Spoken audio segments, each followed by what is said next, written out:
RenaCast.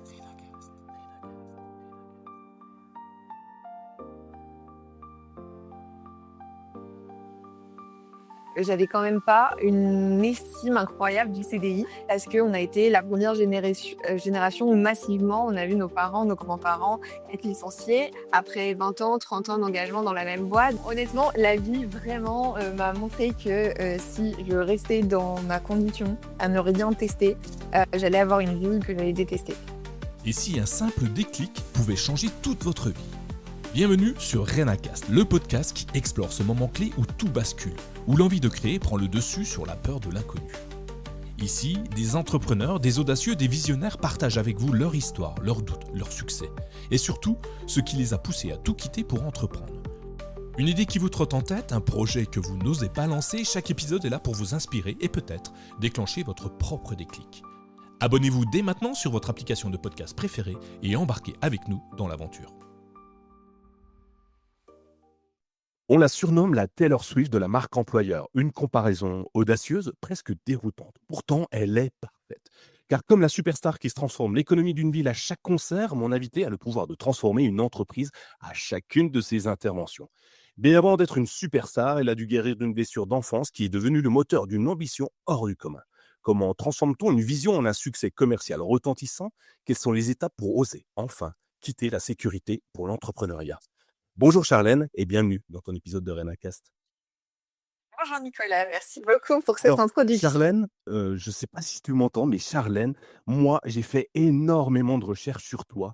En même temps, tu le mérites parce que quand on voit tout ce que tu as fait, c'est un minimum que de se renseigner sur la personne qui vient au micro de RenaCast et en plus qui fait tellement de choses et qui change la vie de tellement de monde, aussi bien des employeurs que des employés, parce que grâce à toi, certains trouvent leur voie.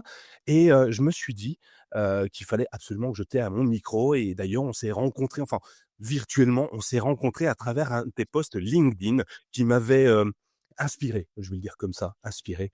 Et je me suis dit, il faut absolument que je l'aie parce que c'est vraiment génial ce qu'elle dit, ce qu'elle fait, toutes les actions que tu fais. Alors moi, maintenant, je te connais un petit peu plus, en tout cas, ce qui est peut-être pas encore le cas de tous nos auditeurs. Alors, ce que je te propose, si tu le souhaites, c'est de te présenter rapidement à nos auditeurs. Allez, très bien, mais merci beaucoup pour ton introduction. Honnêtement, j'ai intérêt d'être à la hauteur maintenant dans l'épisode parce qu'avec tout ce que tu as dit sur moi. Et pour ceux qui ne me connaissent pas, effectivement, donc Charlène Emery, je suis la fondatrice de Talent Catcher.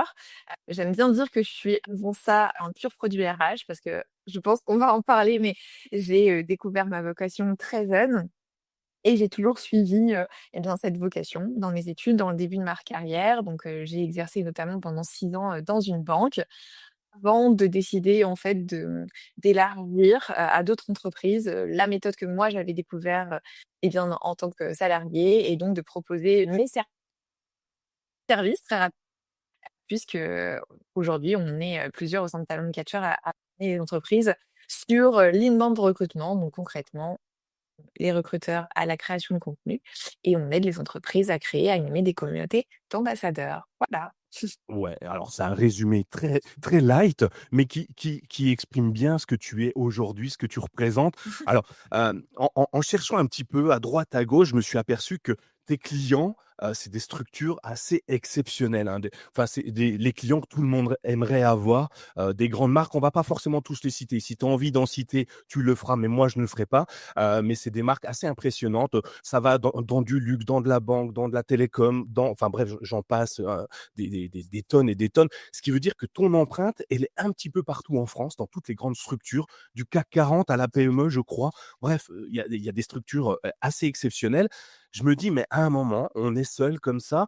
Comment on fait pour en arriver là? Alors, du coup, sur RenaCast, c'est la première question que je pose. Ok, super, tu as réussi. Aujourd'hui, on peut dire que tu as réussi.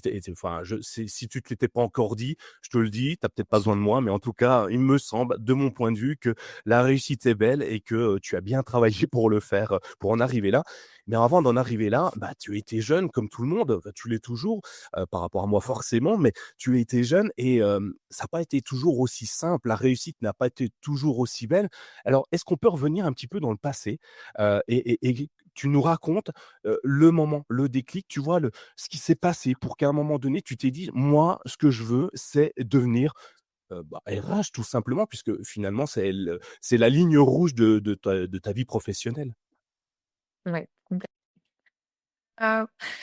et écoute, on va commencer alors dans du perso, puisque effectivement ce qui m'a donné envie de devenir RH, c'est, un changement de carrière pour ma maman. Donc elle était salariée dans la même entreprise depuis 35 ans. C'était vraiment, l'entreprise qu'elle avait rejoint à 16 ans, pour laquelle elle s'était, investie, corps et âme. Et il se trouve qu'en plus, j'avais perdu mon papa, donc quand j'avais 7 ans, donc on vivait, seuls, avec ma maman et effectivement, donc moi j'avais à peu près 14 ans quand, elle s'est fait licencier. En fait, l'entreprise a fermé et bah, on va rentrer peut-être un petit peu plus dans le détail, mais il y a pas eu forcément d'accompagnement parce que c'était enfin, une toute petite, structure. Il y avait pas de RH, le le fondateur, enfin la fondatrice en l'occurrence, n'était plus là, donc il y avait pas forcément de lien humain. Ça s'est fait de manière très froide, très brutale, très rapide et ça a été évidemment, un événement marquant pour ma maman, mais pour moi aussi qui vivais avec elle, qui voyait, ben, l'impact que ça avait sur elle psychologiquement et évidemment aussi d'un point de vue sécurité financière. Donc voilà, des impacts, on va dire, indirects, sur ma maman et évidemment des impacts directs aussi sur, bah, notre vie. Heu donc c'est là, bizarrement, que j'ai eu envie de devenir RH. Ah et c'est dingue, hein. À 14 ans, on veut devenir, infirmière, pompier, astronaute, archéologue, maintenant youtubeur, mais jamais RH. En fait, j'ai pas entendu d'enfant de 14 ans me dire: «Là, plus tard, je deviendrai RH». Et tu deviens RH parce que tu comprends, que l'accompagnement qu'elle n'a pas eu est important Mmh. dans une vie d'humain, enfin dans une vie de salarié? Oui, en fait, c'est ça, naturellement, je l'aide sur des petites choses, mais qui sont plus accessibles, on va dire, pour moi que pour elle. Par exemple, ben, tu vois, trouver un je sais pas, modèle de CV sur Word et refaire son CV, aller avec elle dans des centres d'orientation parce qu'en fait, moi, je suis à une période, tu vois, 13-14 ans où, le collège nous a enseigné ça. On sait où aller chercher l'information, aller regarder des fiches métiers et cetera. Donc en fait, tout ce que l'enseignement a essayé de faire sur moi, mais je t'avoue un peu sans intérêt jusque-là parce que cette période, avant ça, je ne sais pas ce que j'ai envie de faire. Mais je me dis: «Ah bon, bah, ça va me servir à quelque chose. Je vais aider maman à rebondir, à trouver une formation, à regarder quels métiers sont accessibles pour elle, qu'est-ce qui pourrait lui plaire. On refait son CV, on va, comme je te disais, dans des centres d'information, on pose des questions, et cetera et en fait, ça me plaît de l'accompagner. Déjà, je me sens utile et surtout, je me dis: «En fait, c'est vraiment cool. Est-ce qu'il y aurait pas un métier qui permet de faire ça?» Alors, conseiller d'orientation, ça me plaisait pas forcément. Je me dis plutôt, tu vois, j'aimerais un accompagnement one to one, voir la personne grandir et cetera et c'est comme ça que je découvre les RH, la gestion de carrière. C'était plus ça même à la base que le recrutement. C'était plutôt me dire, je peux avoir un impact sur la carrière d'un collaborateur et le suivre, l'aider à se former, à se développer, à avoir d'autres opportunités. Beh, écoute, je trouve ça assez impressionnant qu'à 14 ans, on puisse en prendre en compte le fait que, ce qu'on apprend à l'école, on puisse le mettre en œuvre immédiatement. Parce que moi, à l'école, sincèrement, le théorème de Thalès, Pythagore, enfin tous ces trucs-là, encore aujourd'hui, j'ai un petit peu du mal à m'en servir. Toi, à 14 ans, tu mets en perspective ce qu'on t'apprend et tu aides ta maman. Moi, je trouve ça bien. Donc, tu vois, c'est un truc qu'on peut déjà donner, un tips qu'on peut déjà donner à pas mal de monde. L'école, c'est bien, surtout les bases finalement. C'est le ciment d'une carrière professionnelle, d'une vie. Et des fois, on dit que l'école, tu vois, on s'ennuie, ça sert à rien. Mais s'il y a des jeunes qui nous écoutent, ouais, ça peut paraître obscur, abstrait. Mais quand on met ça en perspective de la vie de tous les jours, ben, finalement, on peut peut-être s'en servir. Donc ça, c'est cool. Tu t'en sers.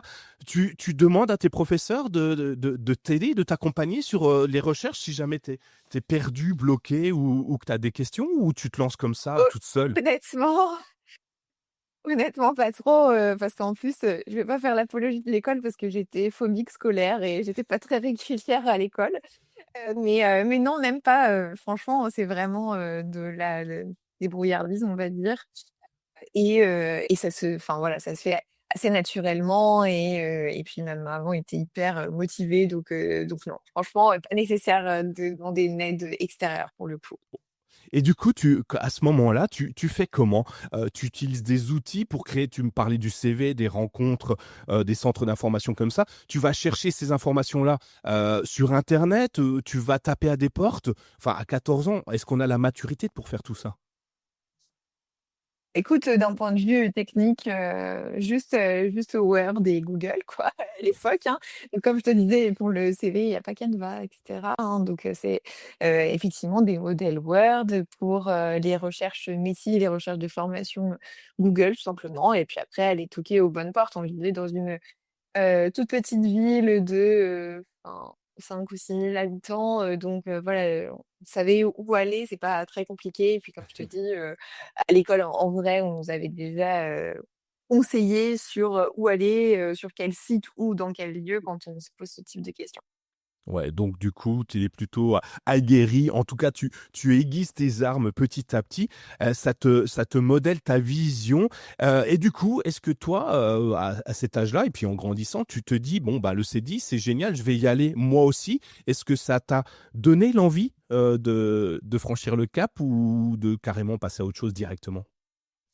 En fait, il y a 2 éléments. Un, je viens d'un milieu vraiment très, populaire, modeste, où, quand même le schéma, études, CDI, bon poste, bon salaire, grande entreprise m'a été, vendu, et moi m'a rassurée, tu vois? Enfin, ma maman voyait que je me débrouillais bien à l'école, même si je n'aimais pas l'école, et donc m'a toujours dit: «Ça serait bien que tu poursuives tes études, que tu réussisses à décrocher, le type d'emploi et cetera». Personne dans ma famille, avait même le bac, tu vois? Donc déjà la première étape, c'était le bac. Après, du coup, j'ai commencé par des études courtes. Après, c'était le master. Vraiment, on m'a poussée, enfin poussée, je le dis pas du tout de manière négative, hein, tu vois? On m'a encouragée à croire en moi, à croire au fait que je pouvais y arriver et ça m'a donné des ailes un peu et tu vois, mon but, c'était celui-ci. C'était, bon, bah, comme on se l'est dit, hein, avec l'événement que j'avais vécu, j'ai envie d'être DRH. Pour le devenir, il faut que j'ai un diplôme RH, puis un master RH, puis que j'ai la meilleure école RH et cetera. Donc tout ça s'est fait naturellement et évidemment, à la fin de mes études, bah, c'était, un petit peu ce que j'allais rechercher. Même si on y reviendra, en fait, j'ai pris un CDD pour mon premier poste. Mais quand même, malgré ça, malgré, on va dire les ambitions, qui se dessinaient pour moi, j'avais quand même pas une estime incroyable du CDI et je pense que comme beaucoup de jeunes de ma génération, on n'a jamais accordé autant d'importance au CDI que c'est peut-être le cas, tu vois, même 10 ou 20 ans avant, parce qu'on a été la première génération où massivement on a vu nos parents, nos grands-parents être licenciés après 20 ans, 30 ans d'engagement dans la même boîte. Donc, je pense que malgré tout, le CDI avait moins d'importance à mes yeux et de valeur, sécuritaire que pour ma maman, par exemple, ou pour, mes proches et donc, voilà, je l'ai fait parce que c'était naturel, c'était un peu la voie à rechercher et ce qu'on m'avait conseillé de faire, mais bon, je recherchais pas un CDI, particulièrement et comme je te dis d'ailleurs, je vais commencer ma carrière avec un CDD. Ouais, donc on le voit. Alors ce qui est génial, c'est que tu n'apprécies pas forcément les études, mais tu vas jusqu'au master quand même. Pour quelqu'un qui n'aime pas les études, c'est pas mal. Ouais, bah, j'ai vraiment détesté la primaire et le collège. Au lycée, ça a commencé à s'améliorer parce que je pense aussi on était un petit peu plus mature. Et que les matières aussi me plaisaient de plus en plus et après j'ai commencé avec un DUT en me disant: «Je sais pas si je tiendrai jusqu'au master» et à vrai dire en DUT ça m'a vraiment, éclatée. J'ai adoré le fait aussi qu'il y ait des stages, l'alternance et cetera, j'ai adoré donc je me suis dit: «OK, dans ces conditions, je peux aller jusqu'au master» et du coup, c'est comme ça. Si j'avais dû rester, 10 ans de plus au collège, non, c'est sûr que j'aurais jamais fini. Effectivement, mais tu as trouvé ta voie et comme diraient beaucoup, une fois qu'on sait où on va, une fois qu'on a une destination, on s'investit beaucoup plus pour, essayer de l'atteindre et ça c'est ce qu'il faut en fait trouver. C'est là où justement au collège tu l'avais peut-être pas encore, comme beaucoup de jeunes de toute façon, enfin on sait pas ce qu'on veut faire dans la vie, on nous dirige dans des études alors que, bah, généralement généralistes, en se disant: «Bah, après tu feras ton choix» et pendant ce temps-là, bah, tu t'ennuies en fait. Donc c'est bien, tu as trouvé ta voie, tu as ton master. Bon, tu vois que le CDI, c'est pas sécuritaire, mais on t'aide, on t'encourage à en avoir un parce que l'air de rien, comme tu le dis pour tes parents, pour moi, jusqu'à il y a pas longtemps, le CDI, c'était, le gage de sécurité, le crédit facile, enfin facile, le crédit à la banque, ça donne envie aux banquiers de te prêter un peu d'argent pour t'acheter une maison, une voiture, des choses comme ça, tu vois? Le truc sécuritaire. Mais toi, tu te dis: «Ouais, je vais pas le faire, je vais commencer, j'ai un master, je vais faire un CDD». Alors, par choix ou par obligation? Parce que parfois, tu sors des études, c'est pas facile d'avoir un CDI parce qu'on te demande 17 ans d'expérience alors que tu sors de l'école.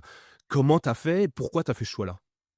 Non, honnêtement, moi, j'ai été diplômée en 2016, et c'était une période, alors pas pump it up en termes d'emploi, mais ça commençait vraiment à s'améliorer depuis 2, 3 ans. Donc j'ai eu des opportunités en CDI. En fait, j'étais en alternance en master, donc j'avais des opportunités en CDI avant même d'être diplômée. Mais c'est vraiment l'opportunité, enfin le cœur de la mission qui m'était proposée en CDD où je me suis dit: «En fait, la boucle serait bouclée si je dis oui». Je te contextualise. Une banque, donc j'avais une de mes camarades de promo qui était en alternance dans cette banque et elle partait à l'étranger et elle savait qu'il y avait une opportunité qui était, en fait, suite à la fusion de 3 organisations, 3 banques différentes qui devenaient qu'une seule banque. Il y avait un gros plan social de, du coup, réorientation de certains profils en interne, mais aussi le recrutement de certaines skills externes qu'il n'y avait pas, enfin une grosse restructuration. Il y avait un CDD à pourvoir vraiment de, heu entretien avec les collaborateurs, les réorienter en interne, en externe et faire des recrutements aussi externes de compétences qu'il n'y a pas. En vrai, c'est tout ce que j'imaginais, bah, justement quand, maman a eu son licenciement.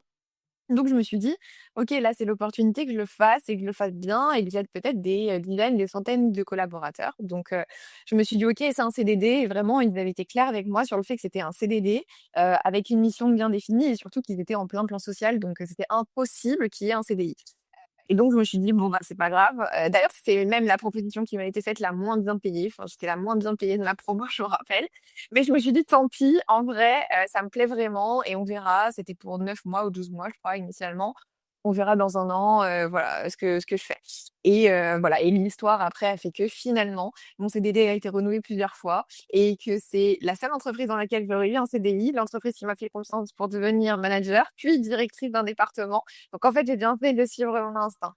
Ouais, c'est la voie la plus, idéale, je dirais. Tu poses tes bases, tu apprends progressivement, tu progresses et tu progresses beaucoup, hein, parce que tu vas jusqu'à directrice du centre, ce qui est assez impressionnant. Donc du coup, tu apprends énormément. Est-ce que tu apprends plus à l'école ou tu as appris plus sur le terrain, heu, à peut-être te tromper de temps en temps? Alors là, sans aucun doute, même si, comme je te dis, voilà, je veux pas faire, l'apologie des études et tout parce que c'est pas forcément, ce que j'ai préféré. J'étais quand même dans un master, à l'IAE à Lyon qui était d'un très bon niveau, mais je trouve vraiment que moi, ça m'a plutôt appris à prendre confiance en mon esprit critique, à obtenir un esprit de synthèse, à présenter mes idées, à savoir argumenter, enfin, tu vois? Plutôt, ce type de compétences que des compétences techniques et non, clairement, moi, durant mes études, j'ai fait 5 stages, une alternance. J'avais déjà appris 1000 fois plus, tu vois, dans ces expériences qu'en cours, mais je pense que c'est complémentaire et puis, à cette époque, en tout cas, heureusement, les choses changent, mais c'était un peu indispensable d'avoir un master RH si tu voulais un poste de cadre RH donc bon, bah, voilà, je l'ai fait, et non, évidemment, Nicolas, j'ai beaucoup plus appris sur le terrain, que, derrière, les bancs de l'école. Et c'est d'ailleurs cette expérience qui va t'amener où tu es aujourd'hui, de ce que j'ai lu, tous tes apprentissages, ce que tu as mis en place, qui fait que tu es devenu, comme je disais dans l'intro, la Taylor Swift de la marque employeur, parce que on va le voir au fur et à mesure, tu as une facilité, une envie en tout cas, d'aller chercher, des éléments que les autres ne trouveraient pas, les autres ne chercheraient peut-être même pas parce qu'en fait, c'est pas compliqué. RH pour moi, c'est un job vieillissant. Costard, cravate, gris, hein, qui plus est, pas forcément très joyeux. Je vois pas de couleur. Quand j'imagine RH, je vois pas de couleur. Je vois du noir et du gris.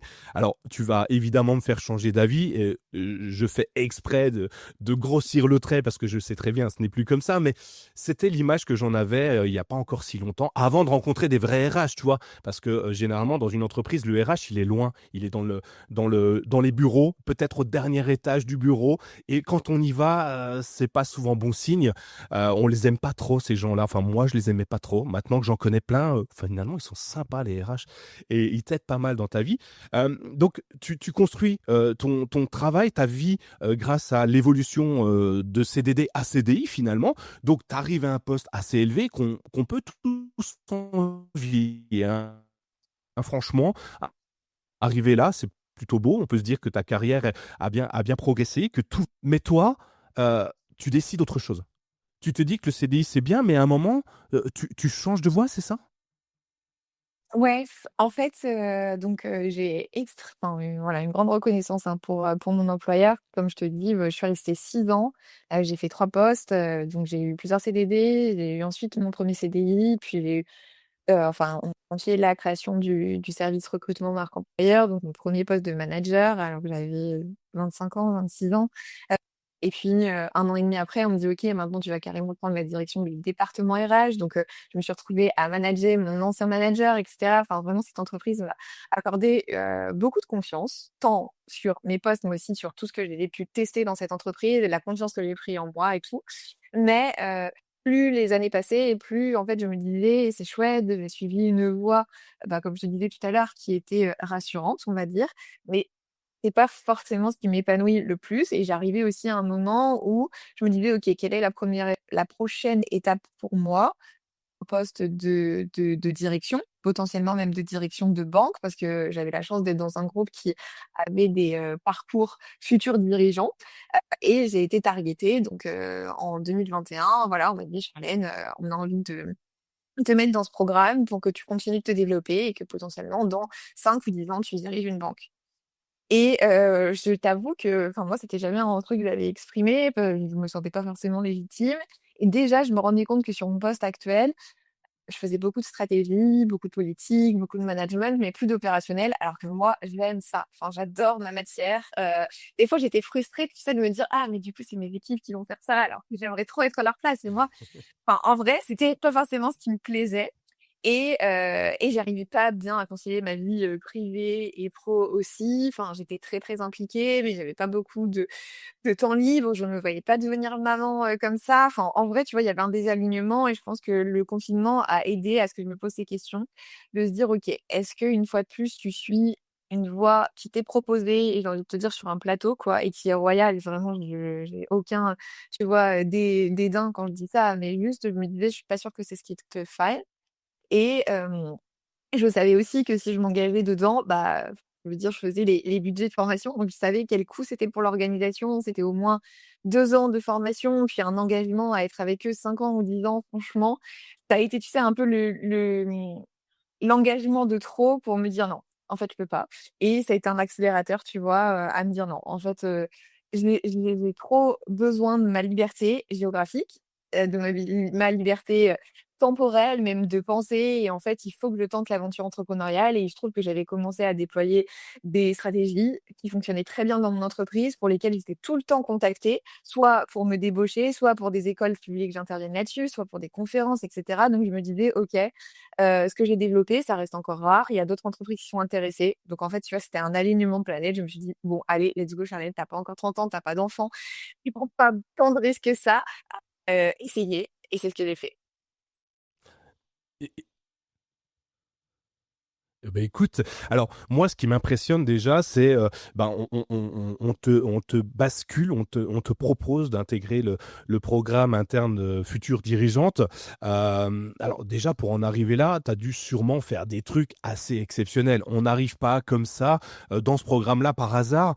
Et quels étaient il y a des éléments aujourd'hui, que tu peux donner, dire, expliquer, qui t'ont peut-être servi d'ailleurs, pour, la continuité de ta carrière, à arriver à ce niveau-là, au moins arriver sur une feuille qui arrive sur le bureau de la personne qui va te mettre dans ce programme?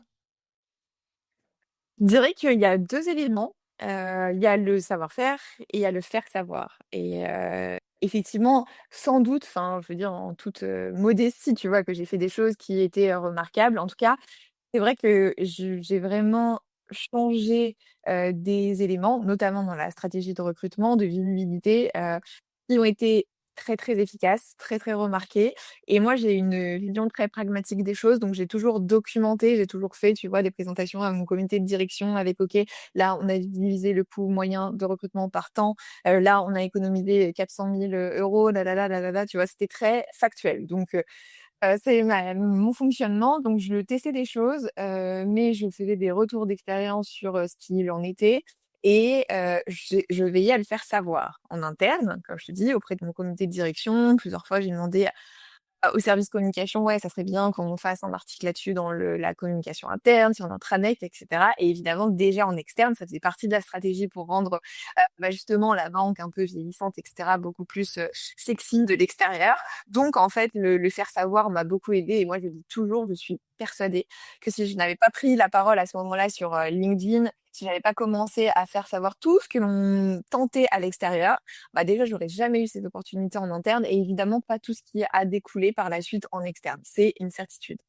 Mais c'est attends, alors tu vois, tu me files des conseils comme ça a l'air de rien, mais hyper intéressant, très, très intéressant, documenter tout ce que tu fais. Alors moi, je le dis à tout le monde, dès que vous faites un truc, documentez-le. Déjà pour pouvoir savoir comment tu as avancé finalement, revenir, en arrière si tu as une problématique, tu sais à quel moment cette problématique a eu lieu, tu peux, à ce moment-là, faire pas mal de choses, donc le documenter. Comment tu documentes les choses? Tu prends un calepin, un stylo, puis tu écris tout dessus et puis à un moment donné, tu fais des photocopies, des polycopies, ouais, je suis vieux, et tu l'envoies à tout le monde? Ou tu as une technologie, un outil que tu pourrais me conseiller pour bien documenter, puis pour pouvoir le faire, suivre? Parce qu'après, il y a un autre point, le faire savoir, mais c'est juste génial. Je le dis à tout le monde. En fait, si tu ne dis pas que tu as fait quelque chose, les gens ne le voient pas forcément. Et du coup, ça devient normal. En fait, c'est comme allez, je vais faire une image toute pourrie. L'homme jette les vêtements dans le panier de linge sale, ils arrivent tout propres repassés dans le meuble, tu vois? Et du coup, personne n'a fait, c'est juste magique. En fait, c'est pas le cas. Il y a quelqu'un qui l'a fait et si la personne ne le dit pas, parfois on oublie que, il y a des personnes de talent qui ont travaillé pour ça. Alors, je veux tes outils et comment tu fais pour le dire à tout le monde? Alors, des outils, honnêtement, comme je te dis, là, c'est dans ma nature, hein, d'avoir, 1000 et un tableaux de bord, des KPI, du suivi et tout. Donc, j'ai toujours fait ça assez instinctivement, même dans ma vie, perso, quoi. Je suis un peu psychorigide là-dessus. Et et aussi j'avais un manager à l'époque qui, vraiment avait besoin de ça, je pense qu'au moins une fois par mois, il me demandait des slides pour le coup, tu vois? Avec: «OK, qu'est-ce que vous avez fait? Quel est la feuille de route? Quel premier objectif?» et tout. Donc moi, je suivais via des tableaux, des automatisations et tout, enfin, c'est mon kiff. Je le mettais en forme, régulièrement pour mon manager qui me le demandait, et après, comme je te dis, moi quelqu'un d'assez timide, et introverti, mais par contre, j'ai pas de mal à me dire, si je demande rien, je peux pas m'étonner de pas l'avoir, quoi. Donc, comme je te dis, d'aller toquer à des portes, internes, direction de communication, et cetera, de se dire: «OK, on pourrait pas faire un article là-dessus, on pourrait pas mettre ça en avant», et cetera. Et en externe aussi, j'ai toujours entretenu de très bons liens justement avec, le master dans lequel j'étais diplômée pour dire: «OK, est-ce que je pourrais pas intervenir, aller voir les plus jeunes pour leur expliquer ci et ça?» et cetera. Donc j'ai quand même un peu provoqué les choses pour le faire savoir. Ah mais en fait, il faut avoir peut-être que le terme ne sera pas bien choisi, mais le culot de le faire quand même. Tu vois, tu me dis que tu es timide, introverti, moi je le suis aussi, mais de là à aller taper à toutes les portes, il y a un pas, énorme pour moi parce que le regard des autres, parce que, qu'est-ce qu'ils vont penser de moi? Est-ce que je suis, tu vois, le syndrome de l'imposteur, je crois qu'on peut en parler un peu aussi avec toi, mais, est-ce que je suis légitime à poser cette question ou à dire que j'ai fait les choses, même si c'est moi qui les ai fait, tu vois? Comment tu arrives à passer outre ça? Est-ce que c'est ton statut, actuel acquis, qui te permet de passer outre ou, tu as un petit tips, un bouquin, un truc qui t'a fait, te révéler, un film, je sais pas, te dire: «Faut y aller en fait»? Non, honnêtement, la vie vraiment, m'a montré que, si je restais dans ma condition à ne rien tester, j'allais avoir une vie que j'allais détester. Donc non, non, non, franchement, c'est vraiment des coups de pied aux fesses, hein. Et quand même la petite astuce, moi en tout cas en tant qu'introvertie, c'est que une sollicitation par écrit me demande 1000 fois moins d'énergie, me met beaucoup moins mal à l'aise que si c'était par oral. Donc c'est d'ailleurs pour ça, hein, que j'ai développé cette stratégie d'acquisition de candidats via le contenu. Pareil sur l'acquisition de mes clients, et cetera. Je suis pas du tout à l'aise à aller voir quelqu'un que je ne connais pas et lui demander quelque chose. Vraiment, je ne sais pas faire. Par contre, par écrit, déjà, c'est beaucoup moins gênant pour moi et ouais, effectivement, je suis pas quelqu'un qui insiste, mais je me dis: «Si la personne ne te connaît pas, tu même pas demandé, comment est-ce que tu veux qu'elle pense à toi, quoi?» Donc essaye et puis, voilà, fais-le poliment, fais-le intelligemment, essaye de penser à l'angle qui pourrait le plus retenir l'attention de la personne. C'est pas de lui dire: «Eh oh, regarde ce que j'ai fait!» Pas du tout. Par contre, peut-être que si tu l'aides à résoudre un problème en lui expliquant ce que toi tu as fait, ça peut peut-être plus l'intéresser. Donc voilà, c'est plus de la compréhension humaine et de l'écrit, pour le coup, qui m'aide beaucoup. Ouais, top. Un bon conseil, n'aborde pas les gens en leur disant que tu existes, mais apporte-leur une solution à leurs problèmes. Ça leur forcément, ils auront plus envie d'échanger avec toi. Bon, alors là, ça y est, tu as quitté enfin, dans ta tête, en tout cas, tu as quitté le CDI. Comment tu as fait pour, voir tes employeurs, pardon, et leur dire: «Bon allez, demain, je m'en vais»? Est-ce que ça s'est fait comme ça du jour au lendemain ou tu as commencé à mettre les bases, de ta reconversion? C'est assez compliqué, surtout quand on a un niveau, social puisque, tu vois, tu as acquis des galons, c'est toujours bien de montrer ses galons, dans les dîners mondains. Tu sais, c'est mieux de dire que tu es directrice plutôt que: «Ouah, enfin, j'ai un petit business qui fait pas grand-chose». Tu vois? Enfin, Oui, c'est socialement sûr. parlant, c'est quand même plus intéressant. Comment tu fais pour y arriver? Quelles sont les étapes, les marches que tu as franchies? Alors, ça s'est pas du tout fait du jour au lendemain parce qu'entre le moment où j'ai eu l'idée, je pense, en 2020 et le moment où j'ai déposé ma démission fin 2021, il y a eu beaucoup de moments de doute, d'hésitation. Heu, alors c'était pas du tout d'un point de vue statut. Franchement, moi, ça ne m'a jamais rien fait, je m'en fiche. Et puis comme je te dis, vu que j'avais pas une estime incroyable du CDI et cetera, bon, bah, franchement, justement, moi, dans mon estime, quelqu'un qui entreprend a toujours plus de mérite, tu vois? Que quelqu'un qui, comme moi, en fait, s'est laissé porter par une carrière, certes, bah, en réussite, mais bon, j'avais pas non plus, fait des choses incroyables pour, en arriver là. Contre, là aussi, ça revient plutôt à ce que j'ai connu quand j'étais plus jeune, un environnement très, très modeste. Donc j'avais des peurs très, rationnelles, enfin non, pas très rationnelles, mais très terre à terre. Bas de la pyramide de Maslow, tu vois? J'avais peur, si ça ne marche pas, d'être à la rue, de pas manger à ma faim, enfin des choses comme ça. Et ça qui a mis du temps, franchement, plus d'un an où pendant un an, j'essayais de rationaliser à mort, de me dire: «OK Charlène, bah, si ça se présente, quelles seront les solutions pour toi?» J'avais de la chance d'être dans un pays, sur un marché de l'emploi aussi, quand même en faveur, bah, de mon profil, on va dire, hein. Et tu vois, j'ai essayé de me rassurer, de me dire: «OK, donc concrètement, si demain c'est vraiment, compliqué, en 24 heures, tu as trouvé un emploi, dans la restauration et ou je sais pas, en tant que serveuse et cetera, donc tu seras pas à la rue, Charlène». J'avais un petit peu sécurisé les choses aussi. J'avais profité justement de mon CDI, de ma capacité d'endettement en faisant 2 emprunts immobiliers. Donc j'avais quelques petits filets de sécurité, mais franchement, moralement, ça a été très difficile de battre un peu ces croyances limitantes et d'oser. Et bah, le moment où j'ai été décidée, je me rappelle comme si c'était hier, même si ça va faire, du coup 4 ans.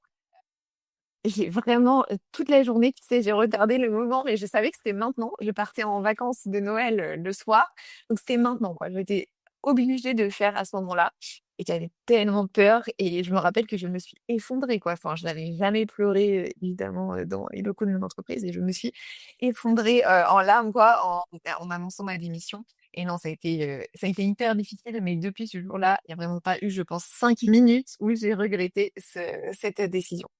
Ouais, donc et c'est d'ailleurs, sur ce que tu viens de dire que j'avais écrit un article que tu m'avais inspiré sur la méthode du pire scénario. Je crois que c'est toi qui avais donné, ce terme-là.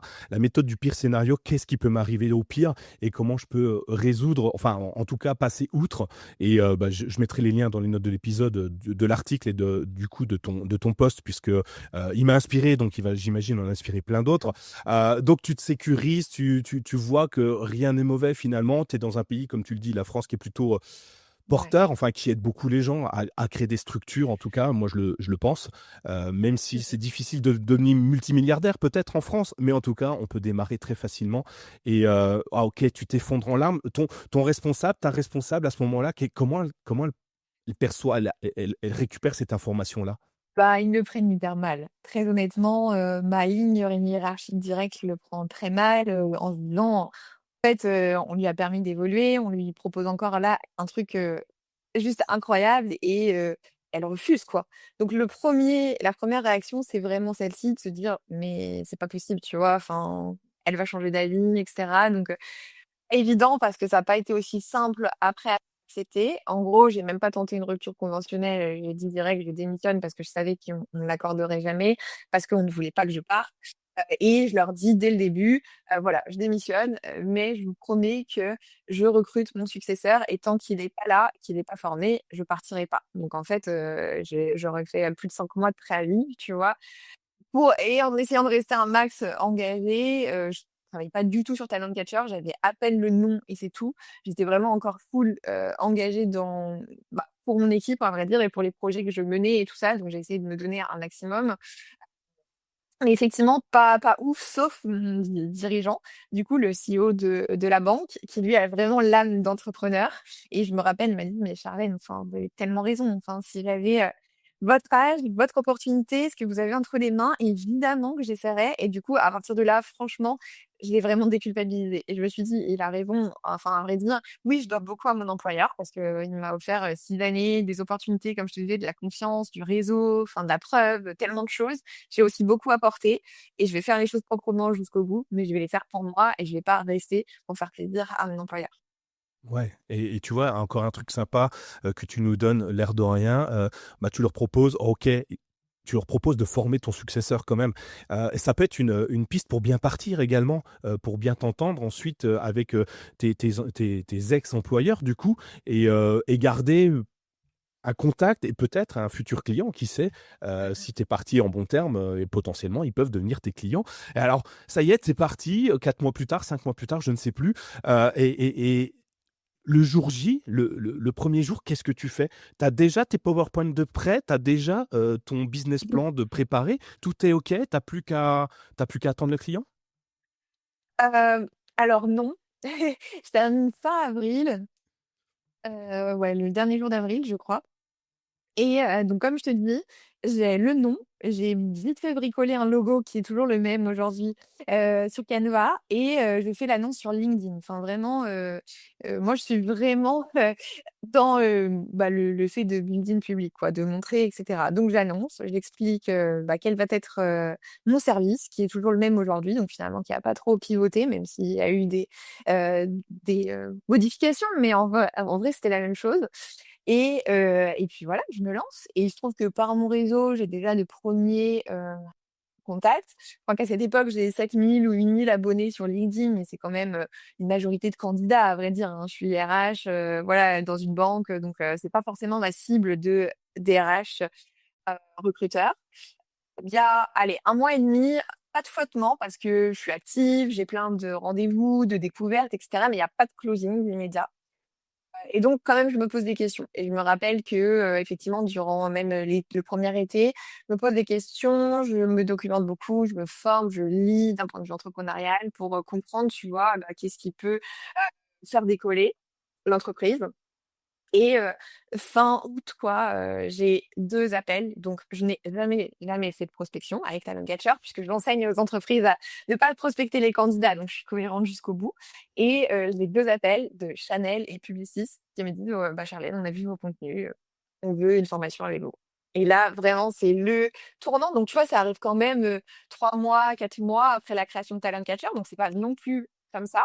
Alors, on peut publier quand même déjà depuis longtemps, mais c'est vraiment le virage pour moi, hein, en termes de confiance. Et puis derrière, c'est une épreuve incroyable parce que en plus, ils seront très contents de la formation, ils vont le faire savoir eux-mêmes, les recruteurs vont se rendre visibles, donc vont me ramener d'autres clients et je change de catégorie. Je suis pas juste une indépendante qui vient de se lancer, je suis une structure qui a formé, Publicis et Chanel et là, ça change tout.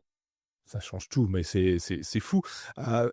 Tu les avais pas dans ta base client, ni dans tes viewers, Du comme tout, on appelle sur LinkedIn, du tout. suiveurs? Je les avais même pas dans mes likes, tu vois? Parce que souvent on dit effectivement votre audience, les likes et la partie visible est très différente de vos prospects. C'est pas forcément ceux qui likent, qui commentent vos posts, qui vont, vous acheter quelque chose. Et effectivement, je ne savais même pas qu'ils me suivaient. Très honnêtement, je regardais pas, j'étais dans un cycle où je gagnais beaucoup d'abonnés, chaque jour, je regardais pas qui, entrait en relation et de toute façon, comme je te dis, je ne voulais pas faire de prospection. Donc même si j'avais vu que c'était abonné à mon profil, j'aurais pas été leur écrire et cetera. Donc non, vraiment ça tombe comme ça et ouais, enfin, c'est juste incroyable.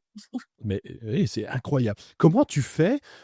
Tu dis, bon, tu as 7 000 personnes qui te suivent sur LinkedIn, qui sont principalement effectivement des personnes que tu vas recruter, donc pas ta cible Oui. prioritaire. Mais comment tu fais pour augmenter ta base, suiveurs? Comment on dit sur LinkedIn? liken, Abonné. je sais pas. Merci, c'est tout simple, hein, je cherchais un mot trop compliqué. Comment tu fais pour augmenter ta base d'abonnés? Est-ce que tu as un truc? Parce que finalement, tu ne prospectes pas, mais en te rendant visible, ça tu es, alors je vais exagérer le trait, mais un panneau d'affichage 4 mètres par 3 sur la meilleure autoroute du monde. Donc c je vais, du coup, comment tu fais pour te rendre visible et puis que les gens s'abonnent à toi?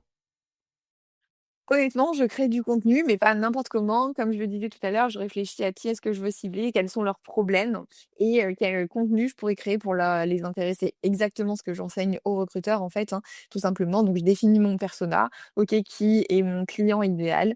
Qu'est-ce qu'il recherche sur LinkedIn? Quelles sont ses plus grosses problématiques au quotidien? Et du coup, quel contenu je peux créer pour lui donner clé en main des pistes? Et souvent, on se dit je veux pas tout donner gratuitement parce que sinon les gens auront plus de raison de faire appel à mes services.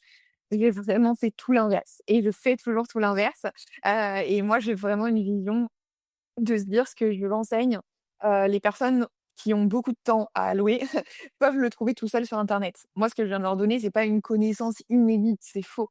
Je viens de leur donner une méthodologie, certes testée sur 3000 recruteurs, donc on va dire, qui a été éprouvée, approuvée, mais en soi, ils pourraient le trouver tout seuls. Donc pour tous ceux qui ne peuvent pas se payer mes services, je crée du contenu pour les aider en ce sens. Et puis pour tous ceux qui se disent: «J'ai pas le temps, j'ai le budget, j'ai envie de bosser avec elle» et cetera, ou je ne sais quoi, ou tout simplement des fois aussi ça aura plus de poids si ça vient de l'externe que si ça vient de l'interne, eh bien, ils font appel à moi. Et donc vraiment très vite, j'ai commencé à délivrer de la «valeur» entre guillemets, même si j'aime pas trop ce mot, gratuitement, et les choses se sont fait naturellement comme ça. OK, donc tes posts à chaque fois sont des petites parties de ta formation, de ton accompagnement, peut-être plus light on peut pas mettre non plus 50 000 choses dessus. Ouais, voilà, c'est plus, que c'est, scindé en plein d'angles parce que, un post LinkedIn, ne peut pas contenir autant d'éléments et qu'un bon post, c'est une idée, un enseignement, pédagogique, quoi. Mais, en soi, non, je parle de tout, je livre tout de la même manière, dans la formation et d'ailleurs dans le livre aussi qui vient de sortir, je donne tous les mêmes exemples et cetera. C'est juste qu'effectivement, je suis pas là, main dans la main avec mes élèves pour les aider à adapter la stratégie, à faire des tests et cetera. Donc du coup, tout ça, tu mis bout à bout, tu récupères du monde, tu récupères Chanel et ainsi de suite, des noms exceptionnels. Mais pourquoi ils viennent te chercher? Talent Catcher, c'est quoi finalement? C'est, tu es une RH, tu expliques comment recruter ou tu fais mieux que les autres? Et j'imagine que tu fais mieux que les autres pour avoir ces publics-là. Non, honnêtement, c'est juste que je fais différemment. Donc la partie inbound du recrutement, le fait d'attirer des candidats sans les solliciter, ça a rien de révolutionnaire. Ça fait quand je me lance, moi, ça fait des dizaines d'années qu'on fait ça d'un point de vue marketing, commercial, client, mais juste personne ne le fait côté candidat. En tout cas, le fait pas savoir, on en revient là. Il y a sans doute plein de personnes qui le faisaient, avant moi, mais qui ne l'ont pas fait savoir. Moi, je l'ai documenté, je l'ai fait savoir. J'ai créé une méthodologie et très vite, j'ai eu la chance en plus d'avoir une matière palpable. Il y avait des concrètement des recruteurs qui devaient témoigner: «Bah oui, j'ai fait la formation, c'est vrai que j'ai attiré tant de candidats, j'ai baissé mon coût moyen de recrutement de temps» et cetera. Donc j'ai rien inventé en soi. J'ai juste modélisé quelque chose. Vu que j'avais été moi-même dans le cas, de figure de ma cible, je savais exactement ce qui allait fonctionner, ne pas fonctionner et cetera. Donc j'ai construit le bon produit, on va dire, et je l'ai fait savoir et après vraiment nos clients et nos élèves ont été les meilleurs ambassadeurs pour continuer de le répandre, tout simplement. Ouais, tout simplement. Et d'ailleurs, quand tu parles de clients qui deviennent ambassadeurs, on le voit, sur les réseaux, tu fais des comment on appelle ça? Des séminaires, des regroupements, des événements assez exceptionnels. Le dernier, tu as réuni, je sais pas combien de personnes sur, le dernier, que tu as publié, une centaine, peut-être plus, pour l'annonce du livre justement. Tu en parlais du livre qui est, «Recruter sans chasser», je crois. Après, j'ai plus le, «Devient un aimant à Devient candidat», les ça gens doit être ça. ouais, c'est ça. Voilà, et donc ça, à travers, la chose que tu appelles la marque employeur, je crois, tu me dis si je me trompe. Tout ça, on le retrouve dans ton livre et on le retrouve où ce livre?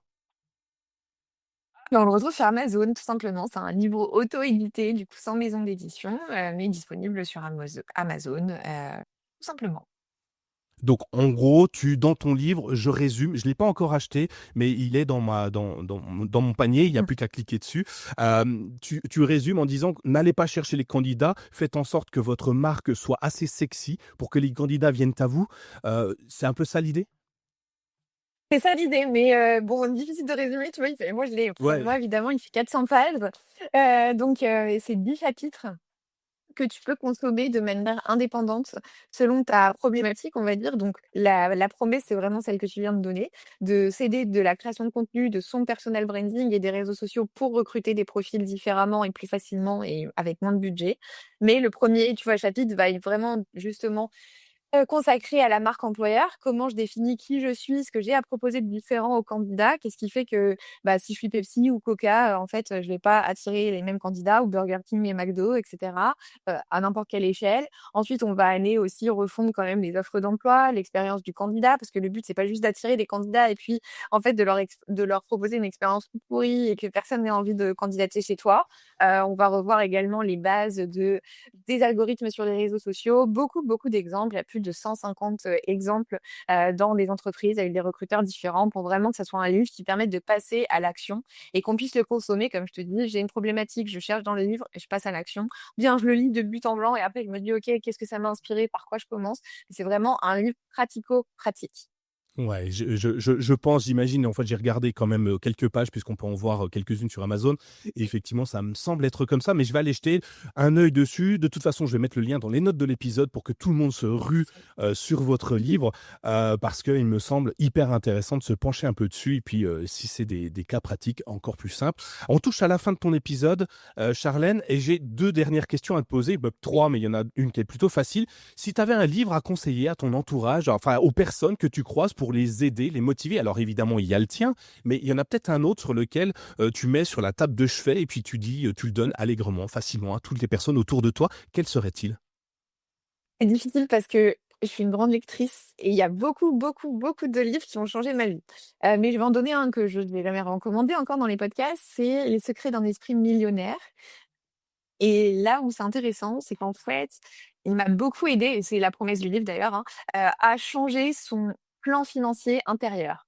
Donc en fait, ça va vraiment être plutôt basé sur tes propres émotions, tes pensées et qu'est-ce que tu fais toi qui te limite à, devenir millionnaire? Bah, c'est pas vraiment ça, hein, mais d'aller chercher une richesse ou tu vois, un step différent. Donc notamment, bah, quand on est transfuge de classe, on a beaucoup, beaucoup de croyances limitantes sur l'argent, qui nous bloquent, qui nous laissent, on va dire, à des étapes de notre vie et nous permettent pas de passer au supérieur. Donc moi, ça a vraiment beaucoup changé, de choses pour moi, ce livre. Eh ben écoute, merci beaucoup de me l'avoir donné. Je le connaissais pas. Je vais en le rajouter dans ma bibliothèque. Je vais avoir trop de livres à lire et je le mettrai évidemment dans les notes de l'émission. Euh, Avant de nous quitter, une question. On peut te joindre où? LinkedIn, visiblement? Évidemment, évidemment, Évidemment. LinkedIn, c'est parfait. OK. Allez, je t'abandonne, je sais qu'il est tard déjà. On a eu quelques aléas techniques, alors du coup, on a pris un peu plus de temps. La dernière question avant de te quitter, si tu avais la capacité de revenir dans le passé, très, très loin, à tes 14 ans peut-être ou peut-être avant, et que tu tombes face à face avec toi-même, Charlène, toute petite, qu'est-ce que tu te dirais? Je me dirais, on l'a fait. Parce qu'à cette, période de ma vie, j'avais plein d'envies, plein d'ambitions, mais qui paraissaient vraiment, vraiment démesurées. Du genre, j'étais une fan de Tintin. J'avais jamais vu la mer, tu vois, à cette période de ma vie. J'étais jamais partie en vacances, même 2 jours. Et moi, je regardais Tintin en me disant: «Mais c'est sûr, tu vois, j'irai en Égypte, j'irai en Inde, j'irai au Tibet» et cetera. Je sais pas comment je l'imaginais réaliser, mais sur ce pan-là, on l'a fait. Bon, j'ai pas découvert tout ce que j'ai envie encore dans le monde, mais j'ai visité plus de 30 pays et ouais, sur plein de choses, en fait, je lui dirais, bah, continue de croire en toi, ça te paraît démesuré, mais en fait, tu es une battante, tu vas y arriver. Ouais, et tu y arrivais visiblement. Écoute, en partie. C'est génial. Écoute, merci beaucoup Charlène de m'avoir consacré ce temps. J'espère que ça va aider plein de monde à déjà, aimer les RH, aimer, être recruté, aller chercher et puis tous tes petits tips les petits tips que tu nous as donnés, vont beaucoup nous aider.